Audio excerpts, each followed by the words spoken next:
नमस्कार, जय डुग्गर, जय मां बोली। तुस दिक्खा करदे हो गुलिस्तान डोगरी खबरें गी ते अ'ऊं आं तुंदे कन्नै प्रियंका चौधरी ते अज्ज इक बारी परतियै अ'ऊं हाजिर आं तुंदे सारें दे समक्ष लेइयै ऑपरेशन डोगरी शब्दें दा। ऑपरेशन डोगरी शब्दें दी गल्ल करां ते कुदै ना कुदै मैं ते मेरे सहयोगी शम्मी दमीर होर हाजिर होई जंदे न, लेकिन अज्ज भी कुसै कारणवश ओह् इस लाइव सेशन गी ज्वाइन ऐ जेह्ड़ा ओह् नेईं करी सके ना। अजें किश चिर पैह्लें गै मेरी उं'दे कन्नै गल्लबात होई ही ते उ'नें गलाया हा कि अ'ऊं तुं'दे कन्नै लाइव जरूर आगा, लेकिन जस्ट बिकॉज ऑफ अजय उंदा मिगी कोई कॉल नहीं आया है या उंदे कन्नै संपर्क नहीं होई सकेआ ते इस बेल्लै अ'ऊं गै तुंदे कन्नै अज्ज इस लाइव सेशन गी रन करगी ते जेकर एह् गल्ल करचै अज्जै दे शब्द दी ते शब्द जेह्ड़ा ऐ थोड़ा जेहा बचित्तर मैं लेआंदे दा ऐ। बचित्तर तां क्योंकि अज्ज दी सिचुएशन उप्पर एह् जेह्ड़ा शब्द ऐ बिल्कुल सटीक बैठदा ऐ, क्योंकि अज्ज मैं बड़े सारे लामे लेइयै आई दी आं। बिल्कुल अज्जै दे शब्द दी गल्ल करां ते अज्ज दा जेह्ड़ा शब्द ऐ ओह् ऐ लामा देना।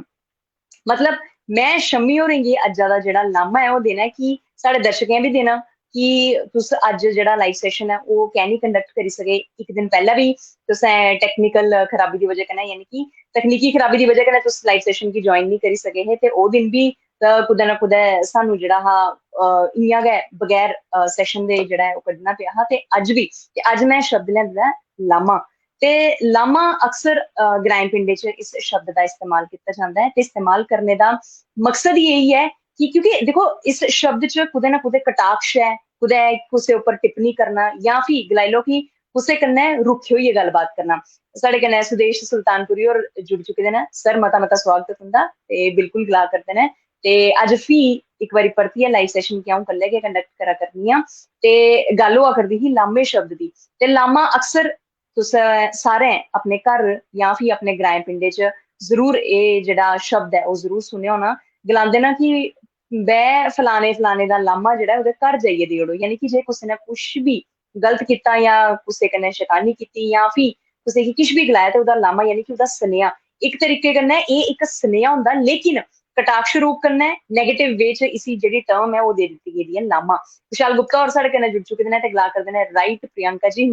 नमस्कार विशाल जी, केह् हाल चाल तुंदा ते मता मता शुक्रिया लाइव सेशन गी ज्वाइन करने आस्तै जिन्ने भी दर्शक इस बेल्ले दिक्खा करदे न। गल्ल होआ करदी ही लामे शब्द दी ते अक्सर ग्राएं पिंडें च हून बी जेह्ड़े ऐ मैं अपने होश च बी एह् शब्द दा इस्तेमाल हून तक्कर होंदे दिक्खा करनी आं कि बै जाओ फलाने दे घर लामा देई आओ, ओह्दा मुड़ा जेह्ड़ा ऐ ओह् स्हेई कम्म नेईं करा करदा या फ्ही फलाने दे घर लामा देई आओ ओह् ऐसा किश होई चुके दा ऐ।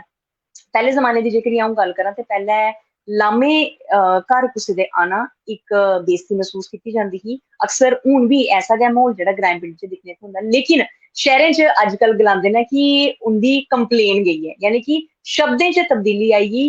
असें डोगरी शा अंग्रेजी दा सफर ऐ जेह्ड़ा ओह् तैऽ करी लेआ ते जेह्ड़ा लामा ऐ ओह् कंप्लेन च तब्दील होई गेआ ते शैह्रें दे लोक गलांदे न कि जाओ उसकी कंप्लेन करके आओ ते ग्राएं च अजें बी गलांदे न बै ओह्दा लामा देई आओ ओह्दे घर जाइयै। यानी कि एह् खट्टी मिट्ठी ही गल्लां कुदै ना कुदै चलदियां रौंह्दियां न ते हून बी चला करदियां न।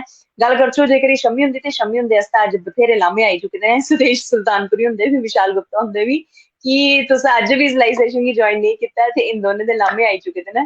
ते अ'ऊं बी अपना जेह्ड़ा इक लामा ऐ ओह् क्योंकि बाद च डेफिनेटली शम्मी होरें इस लाइव सेशन गी दिक्खना गै ऐ ते तुस दिक्खी लैओ शम्मी जी, अज्ज तुसें गी बड़े सारे लामे आवा करदे न जिन्ने दर्शक इस बेल्ले सानू दिक्खा करदे न, क्योंकि इक कनैक्शन जेह्ड़ा ऐ इस पूरे सेशन कन्नै अस लेआने दी कोशिश करने होन्ने। साढ़े दर्शकें दे कन्नै गल्लबात करचै, खट्टियां मिट्ठियां गल्लां सांझा करचै, किश एक्सपीरियंस शेयर करचै। जे तुस बी या फ्ही जे तुसें बी कदें कुसै गी लामा कुसै दे खिलाफ दित्ते दा हो या तुं'दे खिलाफ कुसै ने तुं'दे घर आइयै लामा दित्ते दा ते जरूर लिखियै दस्सेओ सानू। ते मेरी इस पोस्ट गी तुस किन्ना पसंद कीता ऐ ते कमेंट करियै बी दस्सेओ ते जे वीडियो अच्छी लग्गी हो ते लाइक जरूर करी ओड़ेओ, दोस्तें मित्रें कन्नै शेयर बी करी ओड़ेओ। ते फिलहाल हुनै धोड़ी तक्कर तुस मिगी इजाजत देओ ते बने रवो गुलिस्तान डोगरी खबरें कन्नै। की भला कल परतियै हाजिर होना लेइयै ऑपरेशन डोगरी शब्दें दा। देओ इजाजत। जय डुग्गर, जय मां बोली।